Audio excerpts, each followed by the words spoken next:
Комин КПДН куи мужит спортобъект. Тая ухтан единоборстве ширин, объячоин физкультура комплекс да мылдынен фок. Сие заводитлесны КПДН кужет вон, но артмысны учедяс. Ыны учтасыз бара намуна экспертиза пыр.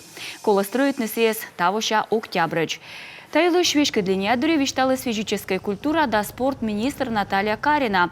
Нышта юкшисы Раиса Сметанина, нима стадионын, лыжероллер трасса джойнталам юлыш юрен.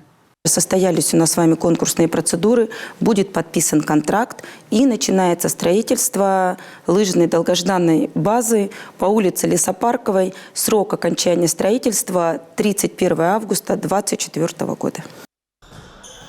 Так инжи сыктывкарын коршенеин куче поча строительный футбол куча спортивной школалы манеж. Оцегла спорт министерство шечис федеральной ЧУПД ын язалыс ичет. Наталья Карина вишталыс спортивная школа слышь сотте тыдом ясюкане вуджам юлыш. Сентябрь отед лунач ставили чанын колобочная лицензия. Будем продолжать реализовывать программы спорта высших достижений.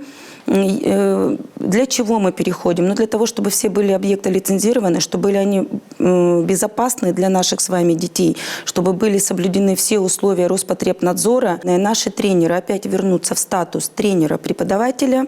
Они будут получать досрочную пенсию, могут иметь право на досрочную пенсию. То есть они будут иметь такие же права, как и педагоги. Виджеды сейчас юлашисны и строитель Сыктывкар хоккей шворсан клуб юилыш. Шойчем бырын спортсмен яс бара заводитасны тренировочны, ын мечерыс даштышны ставрошияса ордышем яздора. Мы ему нас на декабрын. Ворсы сейчас лишь котыр ознавиштавны вичищены вешем яс.